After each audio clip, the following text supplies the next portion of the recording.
Muito boa sexta-feira, meus queridos ursos. E também minhas ursas. Vou falar sobre isso, hein? Tem pergunta sobre urso? Não, mas sobre o corte que viralizou e cada vez mais tem viralizado os cortes do Out of Context, do Fred Beckler Explicam, e não o conteúdo dos vídeos, que normalmente é para isso que a gente faz, mas a gente já tem se perdido bastante nos personagens. Vou falar, tem pergunta sobre isso, falar bastante de futebol, muito sobre Barcelona, porque sempre vocês mandam muito sobre Barça. Eu tento selecionar também perguntas out of Barcelona, mas eu sei que vocês querem muito saber sobre Barça. Antes de mais nada, recado para vocês. Dica para quem quer sentir melhor, a calvície atinge 50% dos homens e eu sei que o meu público é jovem e ela se manifesta em quem ainda é jovem, então sim, o recado é para vocês, não, o recado não é para velho. Com a Manual, meu povo, vocês têm tratamento personalizado. Não é uma promessa de milagre, é uma promessa de tratamento sério, com resultados comprovados cientificamente, para casos iniciais e também para os casos já avançados. Você vai fazer uma análise online do seu quadro, porque claro, cada caso é um caso, então é uma análise personalizada que você vai ter online sem precisar ir para nenhuma clínica e normalmente a partir do 3º ou 4º mês os resultados já começam a aparecer. Durante o tratamento você tem acompanhamento clínico para conferir se está tudo indo bem, se está tudo certo com você também. Entra aqui no site da Manual para você ver mais pessoas reais que a Manual ajudou. Você vai ver antes e depois história de pessoas que utilizaram a Manual. Cuide de você, se sinta bem. Você pode se sentir melhor com você mesmo, isso pode fazer diferença na sua vida pessoal, na sua vida profissional, com seus amigos, nos seus relacionamentos. Enfim, cuidar da gente é muito importante. Pega aqui o desconto de 40% que eu estou deixando, código ANALISEMB, para a primeira compra. Mas vai rápido porque é por tempo limitado, 40% na primeira compra, mas é por tempo limitado, meu povo. O frete é grátis para todo o Brasil, você vai receber os seus produtos em casa, numa embalagem discreta. Então, tá dado o recado e é de verdade que eu dou esse recado para vocês se sentirem bem com vocês mesmos. Antes de responder as perguntas mais uma vez, vou falar da convocação da seleção brasileira porque eu abri a caixinha antes de que o Dorival oferecesse a sua primeira lista, né, para os amistosos contra Inglaterra e Espanha.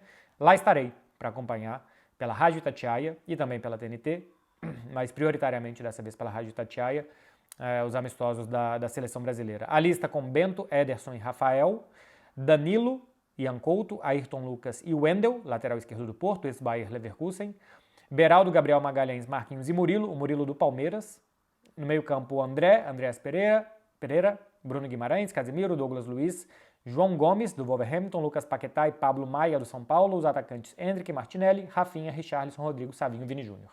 Eu gosto da lista, eu acho errado quem fala que o técnico errou, assim, eu não gosto muito de falar que o técnico errou, porque ele fez opções, né, as opções dele, depois a gente tem que ver se vai dar certo ou errado, mas assim, tem base de convocações antigas, como Marquinhos, como Danilo, Casemiro, o Vinícius, o Richarlison, o Rodrigo, então tem base antiga, tem mérito de alguns jogadores que estão indo bem recentemente, Ian Couto, Savinho, o Beraldo acho que está fazendo um bom início aqui, o Andréas Pereira está jogando muito boa temporada pelo Fulham, chama a atenção a temporada do Andréas Pereira, Bruno Guimarães e Douglas Luiz são dos melhores jogadores brasileiros dessa temporada da Premier, estão jogando muito bem. Não vi tanto, por exemplo, do Pablo Maia, do Murilo e até do Rafael, tá, gente? Especialmente recentemente. Ano passado eu tentei acompanhar um pouco mais de Campeonato Brasileiro, mas ficava bastante ligado no Cruzeiro, né, pelo projeto do Cruzeiro visto de fora. Então, sobre os jogadores do futebol brasileiro, eu tenho um pouco a comentar. O Danilo, por exemplo, como lateral direito, faz sentido porque ele sabe jogar na lateral direita, embora ele esteja jogando já há algum tempo na Juventus como zagueiro pela esquerda. E até acho que se a intenção da seleção é, por exemplo, liberar o Ian Couto para subir muito para o ataque, porque ele é muito mais ala do que lateral, pode ser o Danilo como lateral pela esquerda, ter um lateral mais defensivo, fazer um balanço com 3 zagueiros na hora de defender e liberar o Ian Couto pelo lado. Pode ser uma alternativa que esteja pensando o Dorival Júnior. Eu acho que são 2 amistosos muito importantes, porque logo depois de a Copa América, é a única convocação que o Dorival tem antes de uma competição que o Brasil chega muito pressionado, né? Porque o fracasso na Copa do Mundo, o ano de 2023 muito ruim. É um grupo que, se não ganha esta Copa América, pode chegar com muita pressão para 2025 e 2026, para já disputa de Copa do Mundo. Então acho que a Copa América, mais importante do que ganhá-la, é muito importante tirar a pressão. Foi o que a Argentina fez em 2021, né? Ganhou a Copa América para se sentir bem com ela própria, para depois ganhar a Copa do Mundo em 2022.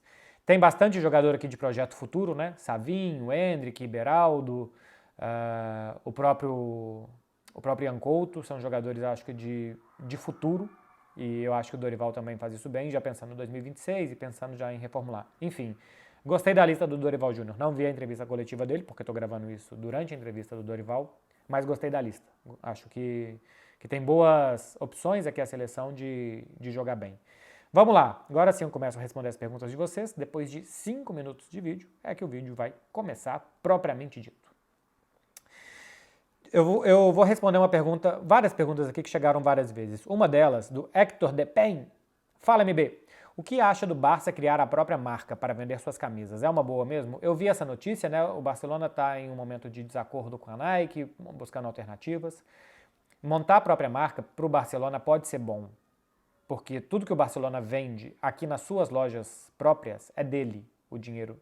Tudo que, por exemplo, que você compra uma camisa do Barcelona online no Brasil, a não ser que seja no online na loja do Barcelona, mas se você comprar na loja, sei lá, Netshoes, Centauro e outras lojas do Brasil, ou até nas lojas físicas, esse dinheiro é para Nike. O Barcelona só ganha royalties daquilo ali, mas o dinheiro é para Nike. Então, fazer uma marca própria vai fazer com que, se você comprar uma camisa do Barcelona no Brasil, nos Estados Unidos, na Indonésia, na China, na África, qualquer lugar, continente do mundo, esse dinheiro seria para o Barcelona. A dificuldade é logística para entregar, para fazer, para produzir a quantidade, e o Barcelona tem uma gama imensa de produtos, não só de camisa de jogo, mas a camisa de jogo 1, 2, 3, 4, a feminina, a infantil, a de passeio, a de treino e a de aquecimento, e eu não sei se o clube consegue fazer tudo isso. Eu acho que é muito mais normal que o Barcelona contrate e tenha o patrocínio de alguém que sabe fazer, um experto, Adidas, Nike, Puma, alguém que sabe fazer isso e entregar para o mundo inteiro, que ele próprio faça, tá? O caminho natural não é que o Barcelona tenha uma própria marca, não. Sei que saiu notícia e tal, não sei o quê, não me parece o caminho natural que o Barcelona tenha isso. Acho que é natural que o Barcelona busque uma empresa que pague mais, que pague melhor, que entregue melhor do que a Nike aparentemente está fazendo, porque acho que eles não estão muito felizes. Mas daí a criar uma própria marca, não acredito. Caio Amorim, 11. MB, qual será o caminho do Xavi pós-Barcelona? Conseguirá trabalhos em outros times grandes? Eu acho que inicialmente não, tá? Inicialmente eu duvido que o Xavi troque o Barcelona pelo Bayern de Munique, que troque o Barcelona pelo Liverpool, que troque o Barcelona por um clube assim. Eu acho que é o mais normal ele dar um passo atrás, por exemplo. Se o De Zerbi sair do Brighton, acho que é um clube que pode se interessar pelo Xavi. O Borussia Dortmund, o Bayer Leverkusen, talvez possa ser. O futebol alemão é um futebol muito ofensivo. Até o RB Leipzig, para o ano que vem, futebol muito ofensivo, com muitos jovens, pode ser que seja uma boa para ele e também para esses clubes. Ou um clube assim, né, de médio da Premier League, querendo ousar jogar bom futebol, como é o caso do Brighton, por exemplo. Então, não acho que imediatamente o que ele fez no Barcelona o credencie para um grandíssimo clube, sair de um clube do tamanho do Barcelona para outro clube do tamanho do Barcelona. Me parece que o mais normal é que o Xavi, por estar saindo em baixa, que ele assuma um clube que ele precise mostrar serviço mais uma vez para chegar. Reville Anchieta. Você acha que pode surgir um cara tão foda e que consiga se manter no auge por tanto tempo quanto Messi e Cristiano? Eu acho que isso vai acontecer em algum momento, mas eu acho que vai demorar, que não vai ser agora, que não vai ser essa geração, por exemplo. Acho que nem Mbappé, nem Haaland vão conseguir manter essa toada. Até porque Messi e Cristiano já tinham maiores conquistas na idade desses, né? O Mbappé tem a Copa do Mundo, e o Messi e Cristiano não tinham, o Messi vai conseguir depois, o Cristiano não. Mas de conquistas de clubes e pessoais e de prêmios individuais, com 25 anos, como tem o Mbappé, o Haaland acho que 23, os dois já tinham mais. E outra, jogar até os 35, 36 em alto nível, depois o Cristiano até mais velho, é muito difícil.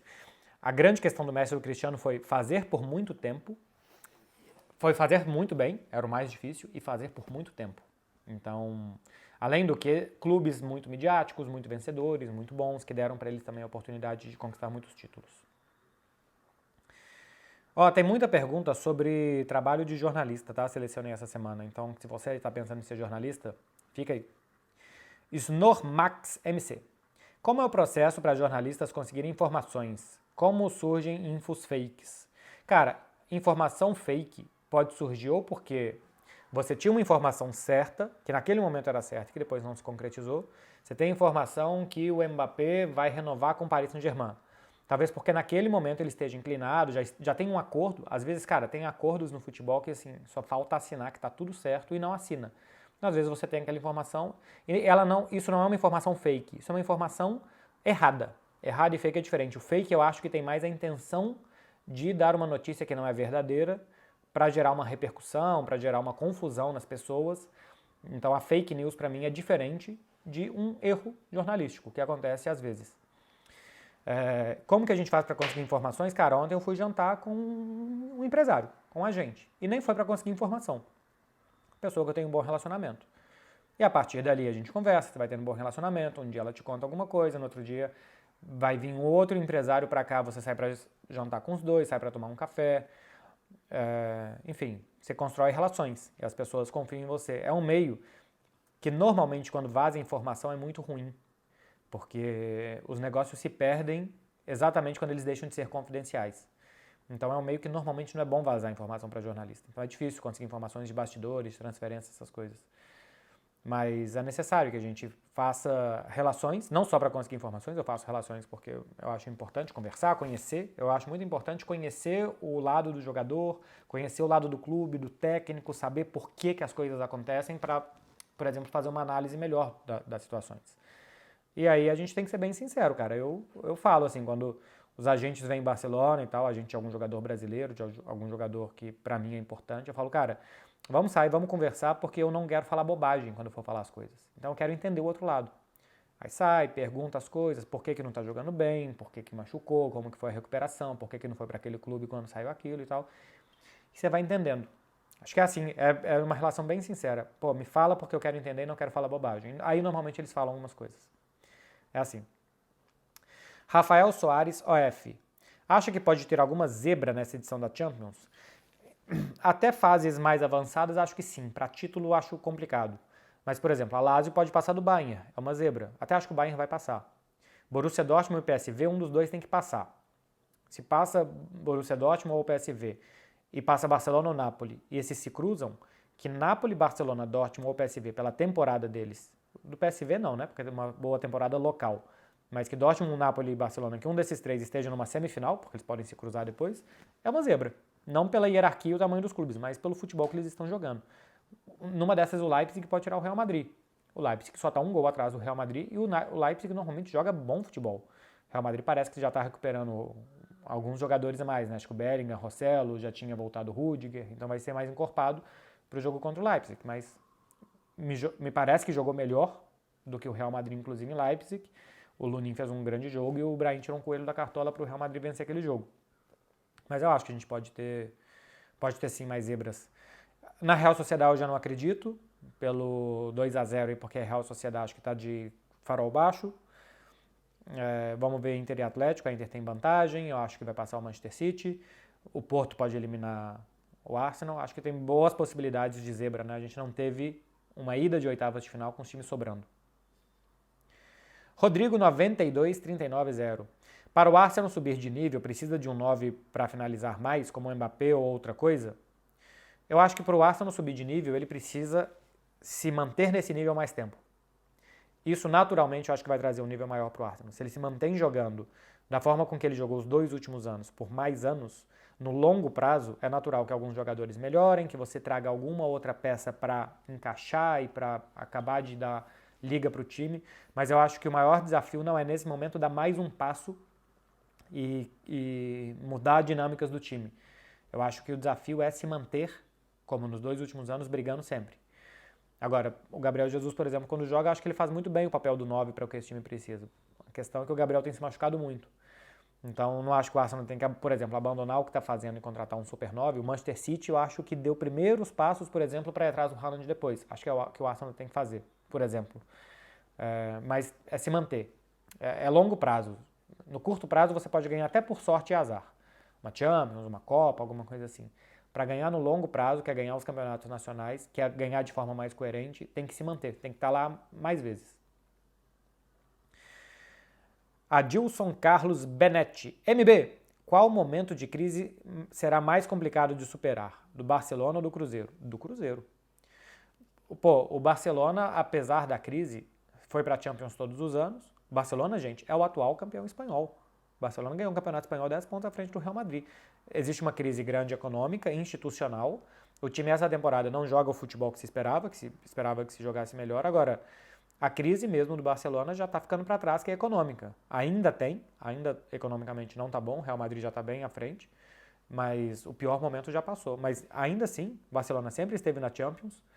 O Barcelona conseguiu montar um bom time, o Barcelona conseguiu contratar Lewandowski, Gundogan, Condé, manter Ronald Araújo, enfim, o Barcelona tem bons jogadores e é o atual campeão espanhol. O Cruzeiro caiu para a segunda divisão, ficou muito tempo, quase acabou, e o Cruzeiro está ficando com um orçamento atrás por muitos anos seguidos dos clubes brasileiros que estão trabalhando muito bem. Então, o Palmeiras, o Flamengo, o Atlético Mineiro, clubes ricos hoje do Brasil, estão indo embora. Não é porque um ano o Cruzeiro ganha 100 e o Flamengo ganha 1 bilhão. É porque isso está acontecendo há 4 ou 5 anos, essa diferença está aumentando muito. Então, ainda acho que esse ano para o Cruzeiro é para ficar na Série A, porque tem muito clube à frente em orçamento, em tempo de trabalho do que o Cruzeiro tem. A crise do Cruzeiro é, sem dúvida nenhuma, muito maior que a do Barcelona.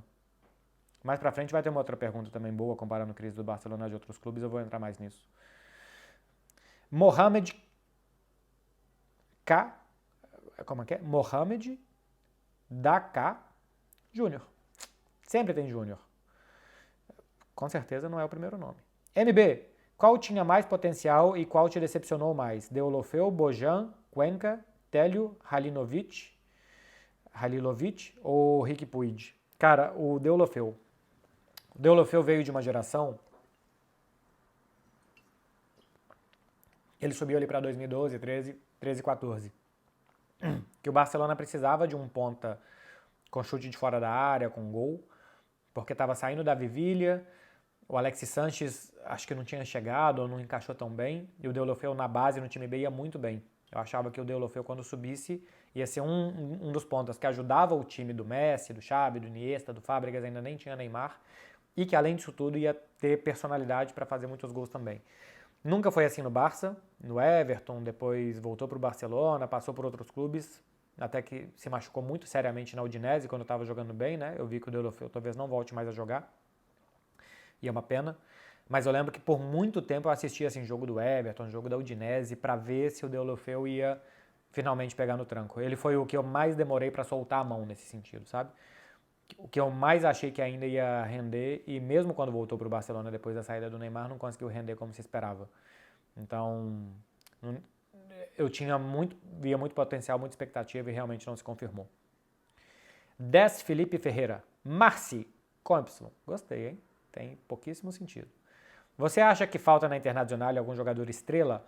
Acho. E ele ainda completa o 10 Felipe Ferreira.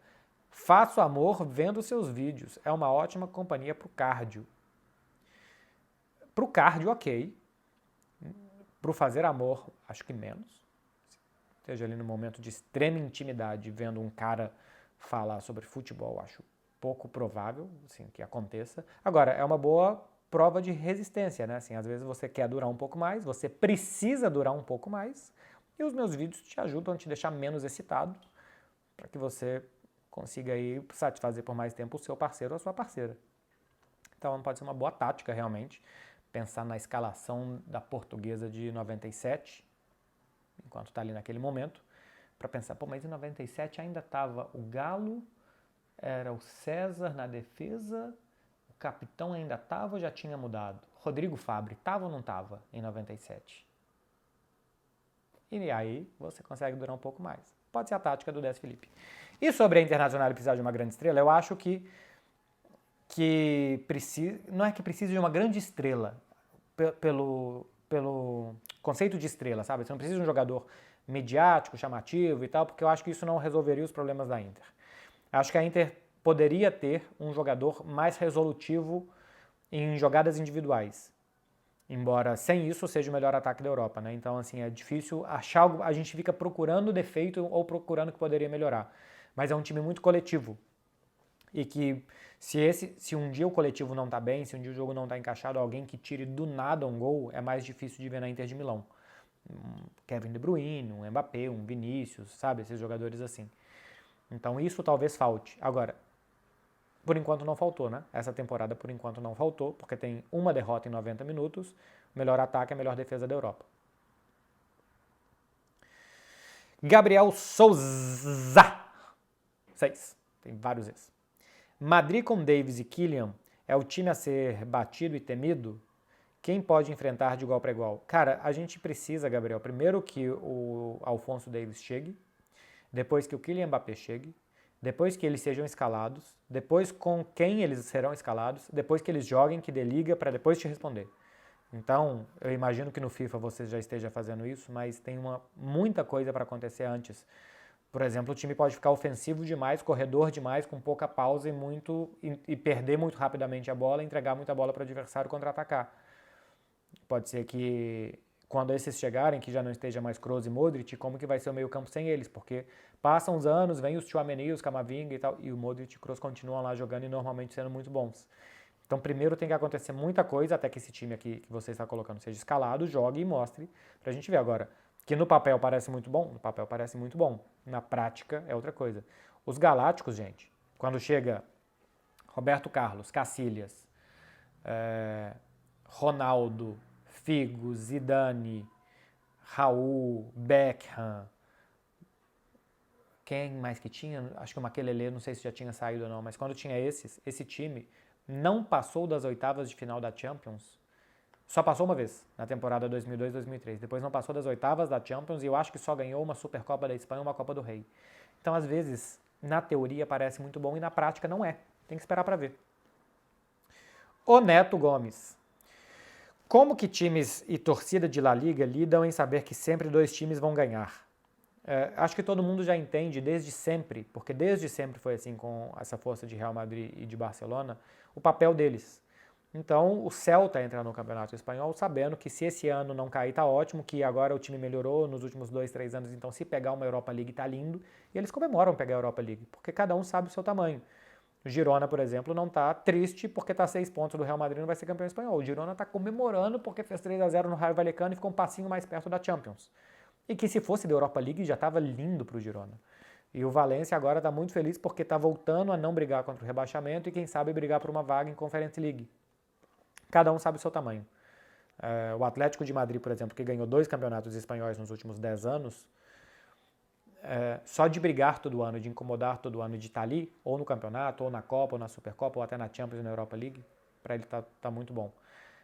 Não é porque no Brasil a gente tem muitos clubes, ou que sempre foram grandes, ou que em algum momento tiveram alguma chance de título, né? Então isso dá a impressão que em todo lugar é assim. Não é assim em todo lugar. É uma coisa muito de futebol brasileiro e às vezes até do argentino, que também tem muita alternância, a sensação de que todo time pode ser campeão. Que não. Na Alemanha, os estádios estão sempre cheios e todo mundo sabe que é bastante provável que o Bayern de Munique ganhe sempre. É a diferença de cultura. Logan Kaladesh. Com a saída do Xavi, o retorno do Ernesto Valverde seria mal visto ou não? Seria ruim ou bom? Seria ruim, porque primeiro que o Ernesto Valverde recentemente falou algumas coisas sobre o estilo do Barcelona, que na época do Cruyff de vez em quando o Barça também ganhava dando chutão e tal, que aqui não pegou bem. Segundo que quando o Ernesto Valverde veio aqui, ele falou que ele fez um trabalho de clube, não um trabalho de treinador. Então assim, ele fez um trabalho muito menos autoral e muito mais do que o clube precisava naquele momento, e acho que ele foi muito bem fazendo isso, é muito louvável. E as pessoas ficavam pedindo Valverde out e tal. Claro que quem está de fora vendo pelo Twitter normalmente entende mais que quem está trabalhando lá dentro, né? Então não sabia como que o Valverde era importante para unir aquele time, para proteger aquele time, para proteger aqueles jogadores já mais velhos, que não podiam jogar em um futebol tão intenso, que tinham que se proteger de outra forma. Mas eu acho que ele gostaria de fazer trabalhos mais com a cabeça dele, com a personalidade dele, com a digital dele, e que isso no Barcelona é mais difícil porque não joga da mesma forma. Ó, tem um tanto igual essa daqui do Brunão, ponto zzz. Haaland no Barça, explica isso. Meu povinho, vamos fazer as contas comigo. O Barcelona tem o Lewandowski por mais 2 anos de contrato. O Haaland tem mais 3 anos de contrato no Manchester City. O Lewandowski tem o maior salário do Barcelona. O Haaland tem um salário que é pelo menos 2 vezes maior do que o do Lewandowski. O Barcelona tem que vender algum jogador de 100 milhões de euros mais ou menos essa temporada para fechar as contas. Vocês acham que um clube que precisa vender um jogador por 100 milhões de euros essa temporada, se desfazer talvez do Frenkie de Jong, ou do Ronald Araújo, ou do Pedri, que deve precisar se desfazer de alguém, que ainda tem um atacante com 2 anos de contrato, que vai conseguir tirar um jogador do Manchester City, pagar o Manchester City, pagar as comissões do pai do Haaland, da Rafaela Pimenta, que é a agente do Haaland hoje, e contratar um jogador com 2 vezes o salário do Lewandowski, que é o que ganha o Haaland, e que talvez gostaria de sair do Manchester City, se é que ele gostaria de sair, né? Para ganhar a mesma coisa? Ou será que ele não vai querer no próximo contrato ganhar ainda mais dinheiro? Fazendo todas essas contas, gente, é absurdo pensar que o Haaland pode vir para o Barcelona. Outra coisa é que esteja aí uma alavanca no bolso que ninguém saiba, que tenha um acordo já de não sei o que ninguém saiba, mas que não parece minimamente racional pensar que esse clube que tem que se desfazer de um jogador por 100 milhões, que possa trazer o jogador mais caro que existe hoje, que é o Haaland. É completamente animalesco pensar isso. Outra coisa é que faça, porque talvez eu não tenha a quantidade de informações necessária.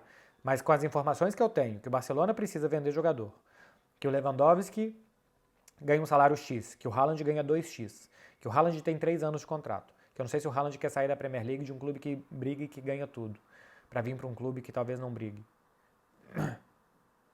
Essas são as informações que eu tenho. Com essas informações que eu tenho, é completamente insano se cogitar que o Haaland possa jogar no Barcelona no próximo ano, ou nos próximos anos, ou algum dia.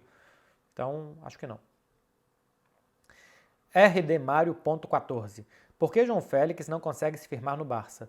Porque eu acho que o João Félix é isso aí. É bom jogador tecnicamente, mas de momentos, de lampejos, de algum brilho de vez em quando e não um jogador super consistente. Então acho que é por isso que ele não se firma, porque de vez em quando ele joga muito bem, aí depois ele passa com os jogos sumidos, aí depois ele tem um problema de atitude, de não parece que está tão motivado. Então eu acho que ele não é um jogador constante. E para ser bom jogador de futebol, você precisa jogar bem sempre. Não basta jogar bem de vez em quando. Acho que esse é o problema dele, tanto do Atlético de Madrid, no Chelsea e também no Barcelona. Acho que o problema não era o Simeone, não era o Chelsea. O problema talvez seja ele.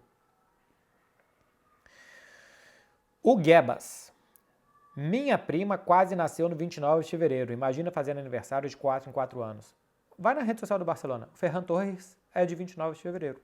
Faz aniversário de 4 em 4 anos. É verdade. Vai lá olhar.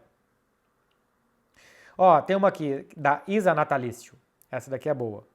Queria muito... As outras também são, mas essa daqui eu vou me dedicar especialmente. Queria muito fazer jornalismo esportivo, mas minha mãe não concorda porque ela diz que o salário é ruim e não vale a pena, porque ela investe muito no meu estudo. Agora eu tenho medo de não ser algo que realmente vale a pena, por mais que eu queira muito. Isa Natalício, decisão é muito pessoal. Eu, por exemplo, o que penso é que eu prefiro ganhar menos numa profissão e ser feliz fazendo ela do que ganhar muito dinheiro e não ser feliz. Porque é mais importante ser feliz que ganhar muito dinheiro. Se eu ganhasse 3 vezes mais para trabalhar das 8 às 18 num escritório, fazendo planilha, eu não seria feliz como eu sou, não seria realizado. Eu não teria orgulho de mim como eu tenho. Então, primeiro que não é sua mãe que tem que decidir, porque ela investiu muito nos seus estudos, não quer dizer que você precisa trabalhar em alguma coisa que você vai ganhar muito dinheiro. Acho que sua mãe tem que investir nos seus estudos para você ter uma boa capacidade de decidir o que você quer e dentro do que você quer fazer bem. Salários são baixos? Depende do profissional. O meu salário não é baixo, não. Eu não ganho pouco, não. Também não ganho muito, mas eu não posso dizer que eu ganho pouco. Então, assim, salário baixo, na média, um médico ganha mais que um jornalista. Na média, sim. Agora, tem jornalista que ganha mais dinheiro que médico. Porque você pode trabalhar para um meio convencional, você pode trabalhar no seu próprio canal. O Casimiro hoje, pô, sai aí um tanto de lista do quanto dinheiro que ele ganha. Vai falar que o Casimiro ganha mal? Então, não faça uma decisão. Não faça, né? Faça o que você quiser. O que eu digo para vocês, e eu sei que aqui uma galera que me segue é muito nova, não tome decisões só pela questão financeira. Outra coisa é, claro, que se você precisa de dinheiro para ajudar a sua família, eu vim de uma família que o meu pai, quando ele era jovem, meus pais casaram com 19 anos, com 18, 19 anos, tiveram meu irmão e me tiveram como filho com 22. Que eu lembro de escutar a conversa em casa que meu pai, em um mês, ou ele teria que pagar o apartamento ou a faculdade dele. Então, assim, eu vim de uma família classe média, média, nem média baixa, mas uma classe média. Que meu pai tinha que fazer decisões, assim. Então eu entendo que nem todo mundo tem dinheiro, como eu tive depois, quando eu já era mais velho, de que meu pai me deixava um carro para ir para a faculdade, que eu fazia um estágio que eu não ganhava dinheiro, mas meu pai depois me dava dinheiro. Eu sei que eu fui muito privilegiado. Eu sei que o dinheiro é muito importante para todo mundo. Mas o que eu não acho que deva ser importante é ser rico. Essa é a diferença. Ou ser rico, ou, sei lá, ganhar muito dinheiro. Ser rico é outra coisa, né? Ser rico tá aqui, as pessoas estão aqui, acham que são ricas. Então, estar aqui, que é o que a maioria consegue estar, quem ganha bem, é uma classe média já bastante importante, talvez seja mais importante a sua felicidade do que essa sensação de riqueza, entendeu? Você pode ser uma classe média muito mais feliz, realizada, satisfeita, orgulhosa da sua trajetória, do que uma pessoa que todos os dias, cara, todos os dias sair da cama triste, não realizada para uma coisa que você vai ter que fazer por 20, 30, 40 anos, deve ser muito ruim. Então eu não iria por aí não. Agora, eu não sei a sua situação familiar, a sua situação econômica e tal. Eu só acho que assim, vai te dar segurança, o dinheiro como jornalista, assim, não sei qual é a base que você tem, mas se te der segurança para você poder viver, talvez você viva mais feliz com menos dinheiro. E talvez você ganhe dinheiro também. Espero ter respondido. A de você e de muita gente que, né, que tem essa dúvida. Rafa J. Miranda. Onde que você acha que o time do Bahia vai chegar nessa temporada do Brasileirão de 2024? Abraços. Então, a Clara, ela já falou algumas vezes que ela acha que o Bahia pode brigar, por exemplo, em Copa do Brasil, num torneio de mata-mata, porque não depende tanto da regularidade. Eu acho complicado que o Bahia esse ano brigue por título qualquer um nacional. Porque a Copa do Brasil muitas vezes é mais difícil que a Libertadores hoje em dia, né? Porque tem todos os brasileiros que estão na Libertadores, mais um tanto de time brasileiro que não chegou à Libertadores, mas que naquele ano está muito bem. Então a Copa do Brasil é um torneio muito difícil. E ainda com 2 jogos para lá e para cá, o que torna os adversários, o que normalmente deixa quem é bom com mais condições de passar. O Campeonato Brasileiro, eu acho que o Bahia tende a sofrer menos do que sofreu em 2023, por exemplo. Bahia e Cruzeiro terminaram ali meio que juntos. Esse ano, pelos investimentos que o Bahia está fazendo, eu acho que o Bahia tem condições de terminar com mais folga do que o Cruzeiro. Acho que o Cruzeiro vai brigar ali, 13º, segundo, primeiro, 10º, 15º. Acho que o Cruzeiro vai estar ali entre o 10º e o 15º. O Bahia eu acho que vai estar mais acima. O Bahia talvez esteja entre o 8º e o 12º. Talvez ele esteja 3 posições em média acima do Cruzeiro, sendo que eles terminaram muito parecidos. Acho que o Cruzeiro até terminou na frente, né? Do Bahia a temporada passada, porque o Bahia está investindo muito mais, porque tem um grupo por trás dele que possibilita que ele invista muito mais do que o Cruzeiro, que mantém os pés no chão, porque não tem um pai tão rico. Então, se terminar entre os 10, já é um passo. Aí no ano que vem, termina entre os 8. Aí depois, brigar por G4. E depois de algum tempo brigando pelo G4, brigar por G2. Brigar pelo título. Então eu acho que o projeto de título brasileiro para o Bahia, daqui a uns 4, 5 anos, se continuar investindo com coerência e plantar coisas agora para colher na frente, né? Manter estrutura de time, forma de jogar, conhecimento dentro do clube, expectativa do torcedor. Se for mantendo isso, investindo e dando passos que a perna aguente, eu acho que daqui a uns 5, 6, 7 anos possa brigar por título brasileiro. E aí depois também, se você já tem um time bom que não aguente o ritmo para brigar por brasileiro de um ano inteiro, esse time bom já possa brigar em Copas. Porque talvez esse time é bom o suficiente para alguns determinados momentos, mas não para todos os momentos. Eu acho que ainda não é o momento que o Bahia é bom para determinados momentos. Acho que ele não é bom como o Fluminense, o Atlético, o Palmeiras, o Flamengo, o Internacional, o Grêmio. Ainda não. Então acho que o Atlético Paranaense, o Bragantino, enfim, tá vendo? É muito difícil. O Brasil é muito difícil, cara. O futebol brasileiro está num momento muito difícil porque tem muita gente trabalhando bem. E quem nem trabalha tão bem assim, às vezes tem um pai muito rico. Então, complica. Léo M. Chagas, como você explica esse Atlético de Madrid que começou tão bem e agora está decaindo tanto de produção? Está decaindo de produção sim, o Atlético de Madrid, fora de casa principalmente. Em casa ainda se segura, embora tenha perdido do Atlético de Bilbao, mas fora de casa recentemente perdeu da Inter, empatou com a Almeria e agora tomou uma porrada do Atlético de Bilbao, né? Um 3-0 contundente e que poderia ter sido mais. Então, a temporada é muito longa, o Atlético de Madrid jogou Jogou Supercopa com prorrogação, jogou toda a Copa do Rei, oitavas de Champions, então assim, o início de ano foi muito desgastante fisicamente, não teve o Griezmann nesse último jogo, nos 2 últimos jogos, o que também pesa muito porque é o melhor jogador do time. Então, o time caiu, baixou de intensidade, baixou a capacidade física de fazer as coisas que eles faziam antes, de fazer na velocidade, com a destreza que eles faziam no início da temporada, pelo cansaço físico e mental. Mentalmente também cansa. Preparar jogo, ter atenção, ter motivação. Então, acho que o ano se fez longo para o Atlético de Madrid. E para outros, né? Para a Real Sociedade também.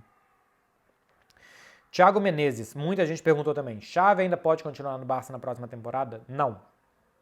A não ser que uma loucura aconteça aí, uma doideira, que ele decida, que o clube decida, que ganha a Champions, alguma clímax, um gozo absurdo, não é o normal. Acho que não dá nenhuma sensação de que ele vai continuar, não. GBRLS, que eu acho que é Gabriel, e depois um S_C. Como funciona um técnico montar seu staff? Os profissionais são do clube ou o treinador que contrata? Normalmente o técnico tem alguma parte do staff que vai com ele. Por exemplo, o técnico gosta, o auxiliar técnico e alguns auxiliares técnicos, né? Porque o técnico vai delegar quais funções. Ó, você vai dar o treino, esse aqui vai treinar bola parada e defesa, o preparador de goleiro e preparador físico, por exemplo. O técnico, às vezes, trabalha ao lado do preparador físico porque ele quer que o time atinja determinado nível físico, tal momento, e que o time treine a carga física uma certa quantidade durante a temporada. E às vezes o preparador físico dele já entende exatamente o que ele quer, para o estilo de jogo que ele quer, qual tipo de jogador, qual tipo físico que ele precisa. Então, às vezes o preparador físico. E os auxiliares técnicos, porque são os caras que vão trabalhar com ele. Agora, às vezes o clube, quando chega lá, já tem nosso preparador físico, a gente mantém, porque se a gente for trocar de técnico e tal, a gente não quer que os caras comecem o ano trabalhando em explosão e que depois trabalhem em força, que depois trabalhem em intensidade. Não, a gente quer que só um cara que vai trabalhar parte física, porque os jogadores serão os mesmos, o técnico pode mudar, os jogadores são os mesmos. E tem que preparar o físico dos jogadores, não é do técnico. Então mantém o preparador físico. Departamento de fisiologia, tem técnico que gosta de levar a fisiologista, tem clube que fala, não, a gente já tem a estrutura aqui, porque os caras ajudaram a montar, conhecem as máquinas, conhecem os testes, tem o fisiologista já. Observador de adversário e todas essas coisas. Às vezes o clube já tem uma estrutura de observar, de ter base de dados, de software, de montar software, de montar algoritmo. Tem muito clube que tem seus próprios aplicativos, softwares, algoritmos. Então, até a área para vocês trabalharem futuramente pode ser uma boa. Então já tem toda essa estrutura montada. E aí o técnico chega com seus auxiliares. Quem é que vai dar o treino, quem é que vai olhar a defesa, quem é que vai olhar o adversário. Aí com uma estrutura muito menor. Mas normalmente isso é conversado com o clube, né? O clube chega e fala, não, toda essa parte de departamento médico, fisiologia, análise de dados e scouting e preparação física, tudo isso o clube já tem. Como que você vai trabalhar os jogadores, como que você vai ministrar os treinos e tal, técnico e auxiliares técnicos, aí sim o treinador traz os deles. Mas tem clube, por exemplo, que não tem essa estrutura montada, então cada técnico que vai leva e tal. Também tem isso. Depende de clube para clube. PH Rap. Qual o lugar mais bonito que você já foi? Cara, eu gostei muito dessa pergunta porque eu comecei a pensar e vi que eu já fui em muito lugar bonito. Por exemplo, eu gostei muito de ir na Suíça e passar por aqueles lagos, assim, passar de trem, sabe? Por aqueles lagos com as montanhas altíssimas e bater o sol, assim, naquelas árvores super verdes. Achei muito bonito quando eu fiz esse passeio. Gostei muito da Cidade do Cabo, quando você sobe em Table Mountain, lá de cima, a vista da Cidade do Cabo, então é muito bonita porque tem o mar lá embaixo, você fica bem lá em cima da montanha, a montanha é um paredão assim de mais de 1 quilômetro de altura, mais de 1.000 metros de altura. No meio das nuvens você fica inclusive assim vendo a cidade lá embaixo, com toda aquela coisa de natureza e tal, é muito bonito. Gostei muito da primeira vez que eu vi o mar do sul da França, Côte Azul, que é uma água azul muito fluorescente quase, quando fui início com minha família em 2012. Depois voltei na Sardenha em 2020 também, achei maravilhoso, assim, de mar é uma maravilha mesmo, é muito, muito bonito. O pôr do sol na savana, cara, uma bola de fogo vermelha, um céu laranjado, que eu imagino que teria no Brasil se não tivesse tantos prédios, né, na área urbana do Brasil, certamente na área rural a gente vai ter, mas aquele pôr do sol da savana me chamou muita atenção, porque assim, é natureza, né? Assim, uma área bastante virgem, assim, preservada, e você vê a natureza acontecendo ali na sua frente. Então acho que foram lugares muito bonitos. Eu viajei muito pouco no Brasil, né? Quero ir Fernando de Noronha, Chapada Diamantina, Lençóis Maranhenses, todas essas coisas que são muito... Jalapão, Bonito, todas essas coisas que são muito bonitas do Brasil, eu não tive a oportunidade de viajar e quero. Mas tá aqui alguns dos lugares mais bonitos que eu já fui. Eu acho que o Rio de Janeiro também é muito bonito, né? Assim, o Rio de Janeiro intocado, porque depois a construção, a urbanização meio caótica e tal, prejudicou muito. Mas o Rio de Janeiro intocado, com o mar, as montanhas e tal, também seria muito bonito, imagino. Gabriel G. Pfeffer. Pfeffer que fala, Rogerinho. Um torcedor do Real em Honda diz que conhecia o Cruzeiro por causa do Ronaldo. Isso acontece muito? Não. Acontece muito pouco deles conhecerem clubes brasileiros. Quando você vira e mexe, a gente faz essas entrevistinhas, esses joguinhos assim com os torcedores, né? Leva lá um tablet, mostra os escudos, as camisas, pergunta quem é que eles conhecem. Um ou outro força e conhece algum. Mas a maioria não conhece, não. Por exemplo, eu tenho aqui um amigo, mas ele é doente com futebol, agora é scout de clube aqui. E antes era jornalista de meios de comunicação grandes aqui da Espanha e tal. Que ele gostava de jogar FIFA, ele com o Cruzeiro e o amigo dele com o Atlético, por causa do Ronaldo e do Ronaldinho. Eles conheceram, então, em algum momento então eles gostavam de jogar assim. Mas o espanhol médio não vai conhecer nenhum ou quase nenhum time brasileiro. Ou se, por exemplo, conhece o Santos porque quase o Pelé. Conhece o São Paulo porque ganhou do Dream Team do Barcelona. Mas, pô, então cita algum jogador do Santos? Não sabe. Cita algum jogador do São Paulo? Não sabe. Então, o mais provável é que não. Monte Patrick, profissionalmente, falta alguma realização? Cara, falta. Assim, uma bem direta. Eu quero cobrir uma Liga dos Campeões que o Barcelona chegue. São 9 anos cobrindo a Champions, esse ano será o 10º e ainda não será esse ano. Que eu queria, primeiro assim, ter a oportunidade de fazer uma decisão de Champions, que pra gente é uma coisa muito legal e muito bonita, com um time que eu gosto. Então seria muito legal fazer isso. Segundo, também que quando você vai com um time que chega em um time muito importante, você também tem mais espaço, você também aparece mais, você tem mais visibilidade, você tem mais realização profissional, né? Que é trabalhar bem para que as pessoas vejam. Então isso. Copa do Mundo eu quero fazer mais transmissões também. Fiz algumas transmissões pela Itatiaia na Copa de 2022, mas também quero fazer Copa do Mundo.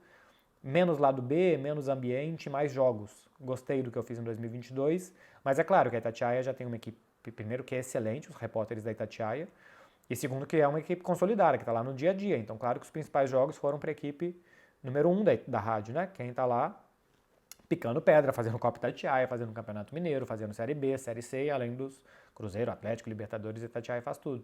Então, claro que eu peguei jogos mais periféricos, assim.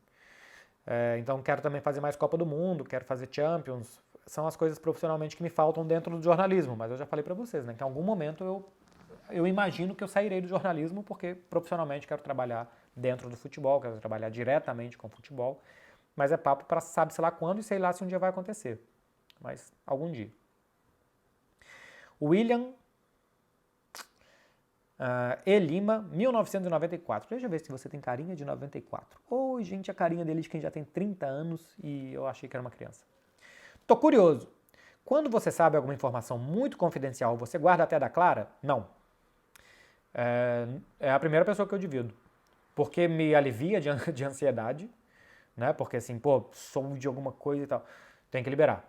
Então, tem que extravasar, falar em voz alta, eu falo com ela. E segundo, porque como ela também é jornalista, muito boa jornalista, ela também me ajuda a tomar decisões de como que vai abordar, o que mais que falta de olhar e tal. Então a gente ainda troca ideias profissionais sobre as coisas. Mas, sei lá, informação de negociação ou de outras coisas de futebol, quando eu sei alguma coisa, eu falo com ela primeiro porque é uma pessoa que eu divido tudo, segundo porque, primeiro porque eu confio, né? Segundo porque é uma pessoa que também trabalha nisso, que eu confio muito, que eu conto todas as coisas. Então ela nunca foi surpreendida por essas notícias. Quando teve a notícia que o Messi ia sair do Barcelona, que a gente deu essa notícia depois do 8-2, né? Ele acabou não saindo, mandou burofax, não saiu, foi sair só no ano seguinte. Clara estava dentro do avião vindo para Barcelona, que a gente ia sair para jantar. E eu tive a notícia durante isso e tal. E aí quando ela pousou, eu falei, pra você saber, a gente vai jantar, porque era aniversário dela, então a gente ia jantar numa vinícola, no pôr do sol, um negócio assim. Falei, a gente vai sair pra jantar, mas antes isso aqui aconteceu e tal. Quando você sair do avião, para que você já saiba. Aí ela saiu do avião, me ligou e eu tava indo gravar aquele boletim que eu fiz na porta do Camp Nou e tal. Aí gravei tudo, a gente foi jantar e depois quando eu voltei, tsunami de informação, de gente me pedindo e eu passando informações pra TV. Samuel Zin, 7. Como é que é? Acho que ficou do outro lado. Ô Samuelzinho, eu acho que eu fiz burrada aqui, cara. Eu acho que eu dei o print screen e eu acho que sua pergunta estava em duas partes. Ah, não, tá aqui mesmo. Desculpa. Acha que passado importa? Estou afim de uma mina e isso me incomoda. Cara, não tem que incomodar. O certo, se você for maduro, é que você pense do presente para o futuro e não do presente para o passado, né? Porque você vai viver uma vida futura com a menina e não uma vida passada com a menina. Então, não. Evita comparações, se garante, seja seguro. Nem sempre é fácil, assim, é um tema para muita gente. Mas eu acho que você tem que pensar do presente para o futuro e não do presente para o passado. No final das contas, se a menina não tivesse, sei lá, vivido as experiências que ela viveu, ela não seria uma pessoa tão legal agora para você poder viver coisas tão legais com ela. Então, o certo a se pensar é isso daí. 4 tour, porque eu acho que é um Arthur com 4 para ficar bem jovem, tanto que você tem uma foto de um desenho animado, underline Félix, com 2x.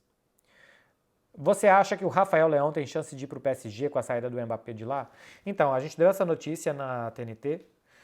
A informação que eu tive é que o Paris Saint-Germain fez uma consulta ao Milan, ao staff do Rafael Leão para saber a situação dele para ele sair do Milan.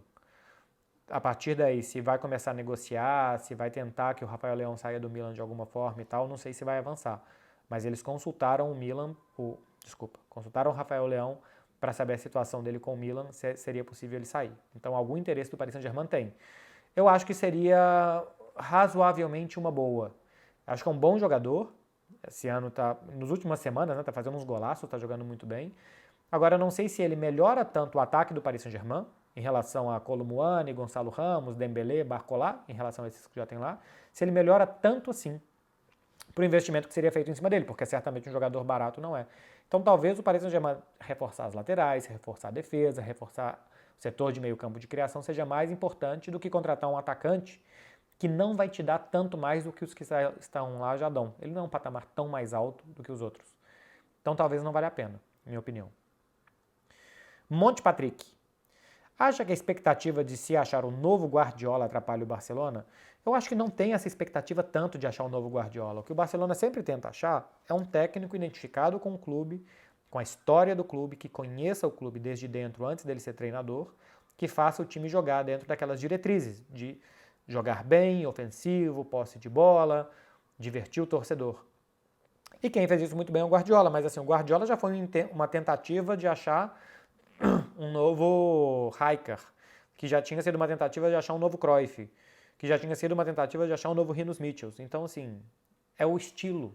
O Barcelona busca técnicos que se identifiquem com aquele estilo, assim como o Guardiola fez. Então, o Guardiola faz parte de uma tentativa do Barcelona de se renovar, de achar e tal. O Luiz Henrique também fez isso. O Tito Villanova também foi isso. O Ernesto Valverde foi mais ou menos isso. O Ernesto Valverde tinha sido jogador do Johan Cruyff aqui no final dos anos 80. O Ronald Koeman, não sei se tinha sido jogador do Cruyff em algum momento, mas assim, também um holandês que também foi jogador do Dream Team, fez gol do título da Champions.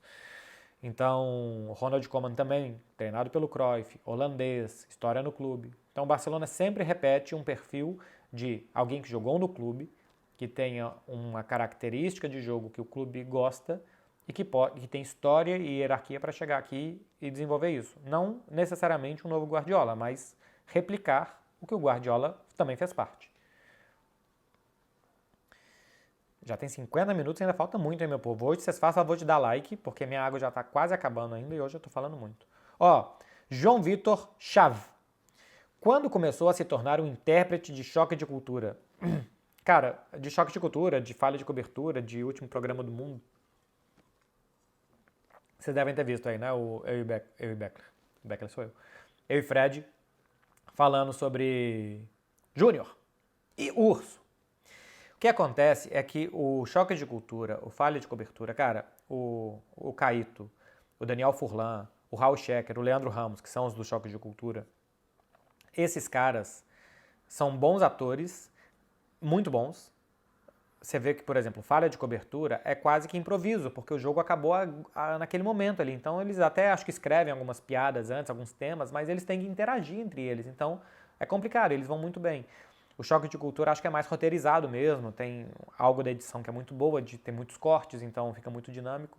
O que eu acho incrível é que assim, eles não perdem uma fala e às vezes sem falar a piada é muito boa, porque é o silêncio que faz.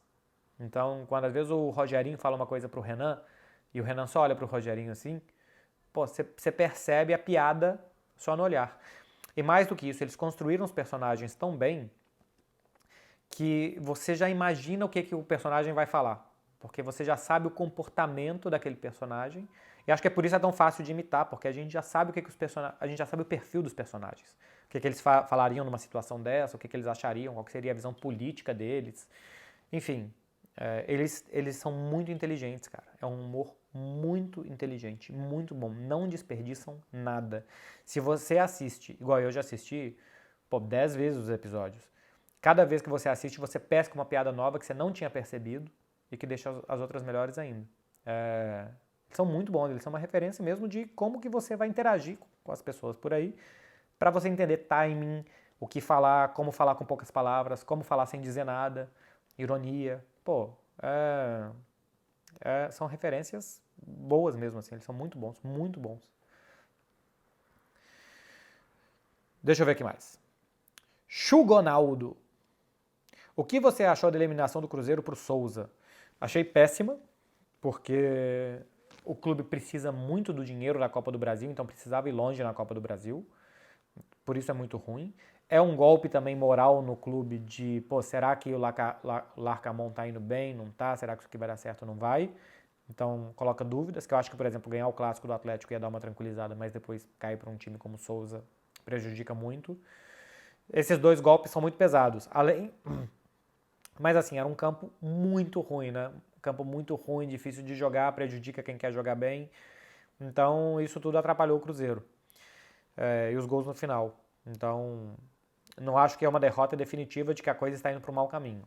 Talvez um alerta de que as coisas não estejam bem, precisam melhorar bastante. E principalmente economicamente é muito ruim. O Cruzeiro não ia ganhar a Copa do Brasil esse ano. Então o problema era quando ia cair.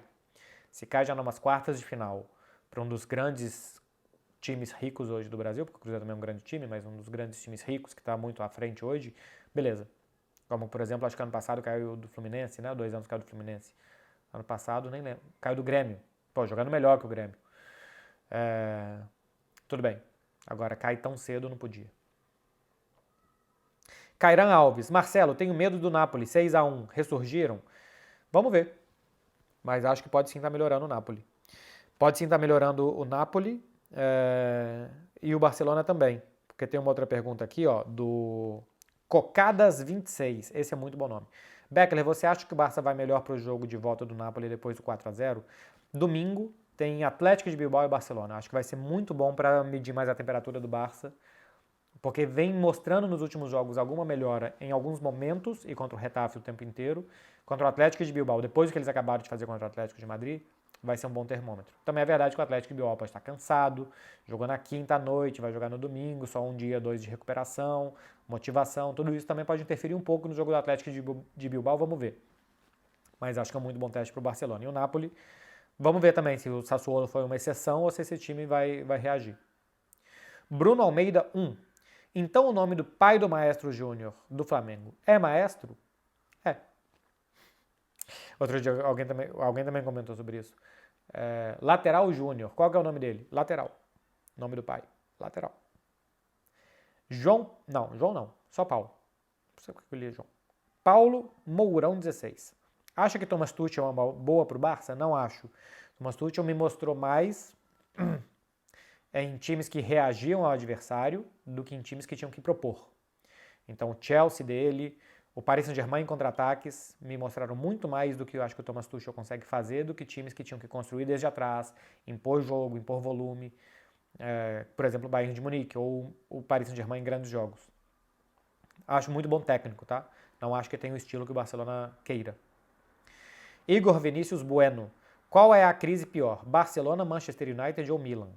Exatamente nessa ordem que você colocou ao contrário. Milan, Manchester United e Barcelona. Cara, o Milan, primeiro que não consegue, talvez não consiga mais recuperar num curto ou médio período de tempo o status que ele tinha nos anos 80, 90 e 2000, porque o bonde da globalização fez com que o dinheiro saísse do futebol italiano e fosse para os grandes clubes espanhóis, Bayern, PSG ou os ingleses. Então o futebol italiano hoje ganha muito menos dinheiro, o poder aquisitivo é muito menor e de atração, consequentemente, também.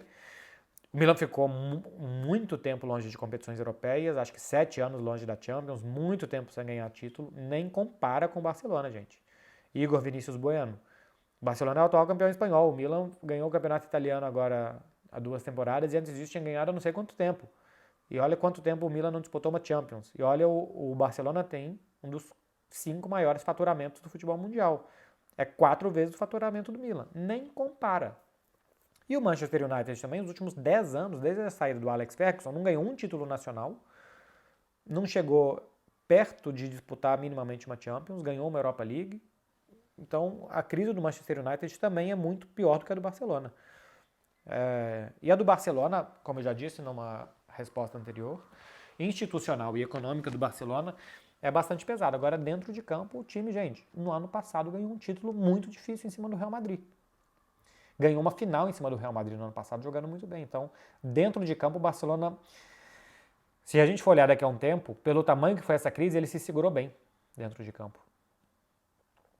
Lucas CFRM, Clube de Futebol Real Madrid, imagino eu. E é assim porque ele está com uma camisa do Real Madrid. Se o Cristiano Ronaldo ganhar a Copa do Mundo de 2026, ele se iguala, ele mesmo colocou entre aspas, o Lucas, a Messi e Pelé? Pra mim não, tá? Porque, primeiro que eu não sei se ele vai jogar a Copa do Mundo de 2026, porque eu não sei se ele vai para os Estados Unidos, né? Ele teve problemas com a justiça de lá, que estão resolvidos, mas não sei se por prudência ou não, de alguma coisa possa acontecer se o Cristiano voltaria nos Estados Unidos. Então não sei. E segundo, que não é a questão de ganhar ou não ganhar, é a sensação que deixa. Porque os números, as estatísticas, o Cristiano é tão bom que ele até bate o Messi em algumas, né? Número de gols em Champions e tal, títulos de Champions, de tão bom que ele é, porque ele é excelente. Agora, quando você olha o jogo de um e de outro, não tem comparação. E se o Cristiano Ronaldo ganhar a Copa do Mundo e ganhar a Eurocopa, vai continuar não tendo comparação a capacidade de jogo de futebol e de admiração que o futebol gera como arte e não só como estatísticas, que o Messi gera em mim. E eu acho que muita gente, só a gente vê aí que os jogadores continuam votando no Messi sem nenhum critério objetivo, simplesmente porque ele gera isso. E acho que isso é o que faz ele muito grande. Isso que faz o mito do Pelé também. Já falei aqui com vocês que para mim o grande feito do Pelé foi levar o futebol para o mundo. O que o Pelé fez foi, além de jogar muito bem futebol, não tinha tanta difusão midiática, né, o futebol naquela época. Era rádio e precariamente televisão e jornal impresso. Então, quando você precisava ver um grande jogador, ele tinha que ir até você. Então, Pelé tinha que sair de Santos, vir aqui para a Europa, ir para os Estados Unidos, ir para a Ásia, ir para a África, para que as pessoas vissem. E que as pessoas tenham tido o primeiro contato com o futebol, com um jogador como Pelé, de tanta beleza, arte, bom futebol, fez com que isso virasse um paradigma do que é o bom futebol. Então, o Pelé foi a personificação do que é bom futebol naquela época, nos anos 50, 60, 70. E eu acho que isso é um legado imenso para o futebol. Que as pessoas hoje associam jogar bem. Quem é que joga muito bem? Pelé, por tudo que ele apresentou aos olhos nus daquelas pessoas. E o mito depois foi crescendo, pelos relatos, pelas imagens e tal. O que o Messi faz hoje é ter estatísticas dos grandes jogadores, estatísticas dos grandes passadores, dos grandes criadores, dos grandes artilheiros, dos grandes vencedores, porque ele dá passes, assistências, faz gols e ganha títulos como ninguém, né? Ninguém ganhou mais títulos que o Messi. E além disso tudo, quando você vê ele jogando, você fala, caramba, como que alguém consegue fazer tudo isso ao mesmo tempo? Passar, criar, dar assistência, fazer gol de falta, fazer gol driblando. Então não é a estatística, porque senão não precisava ter debate, era só pegar quem tem mais gols, esse aqui, quem tem mais títulos, esse aqui, e colocar nas casinhas de quem é melhor.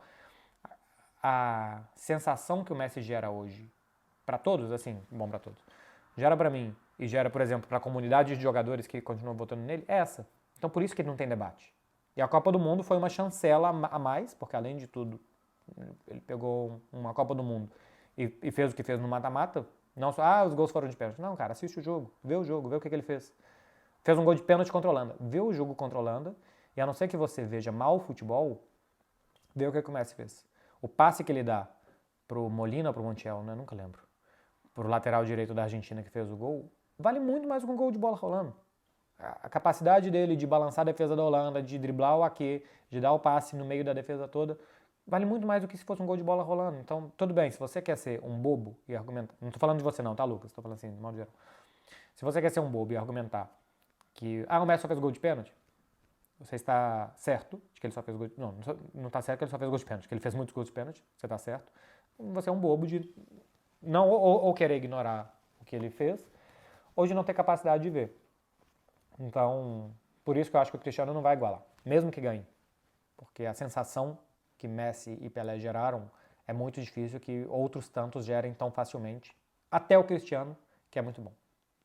Ó, mais de 1 hora de vídeo, hein? Hoje tá super especial.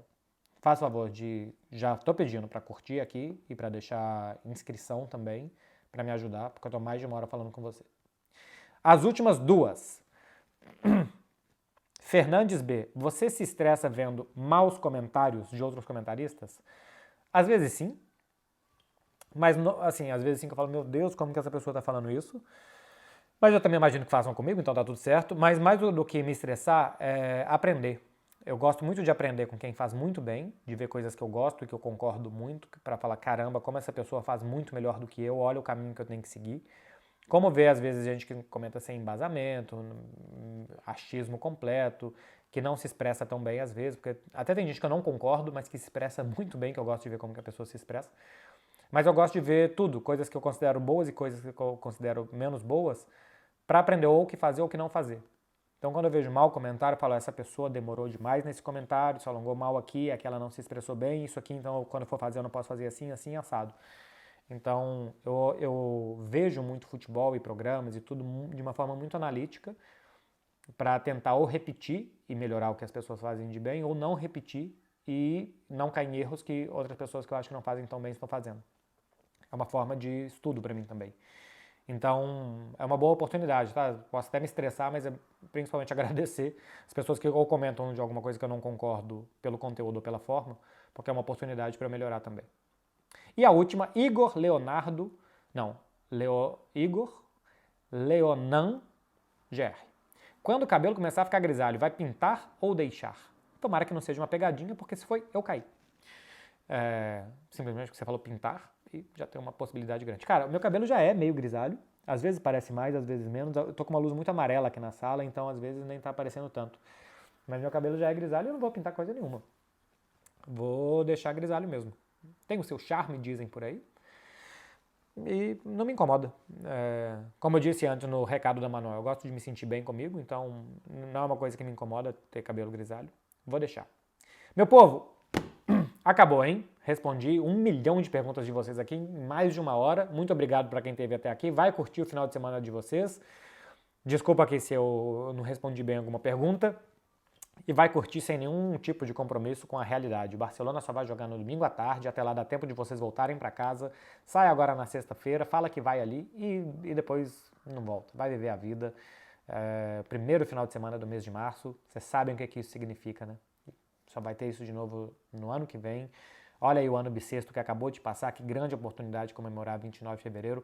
Acho algum motivo para ser feliz, para viver a vida de forma inconsequente, de forma, inclusive, um pouco irresponsável, uma forma de você se perder dos seus amigos, de se perder da sua família, de se perder dos seus entes queridos, não saber voltar para casa depois, voltar para casa uma galinha embaixo do braço, voltando da zona rural de algum lugar que vocês por acaso passaram e às vezes nem se lembram, e depois seguir a vida segunda-feira como se nada tivesse acontecido, nomeando aquela galinha, batizando ela de alguma coisa e se tornando mais um membro da família de vocês. Espero que vocês façam isso no final de semana. Se vocês não me voltarem para casa com uma galinha, vocês vão se ver comigo.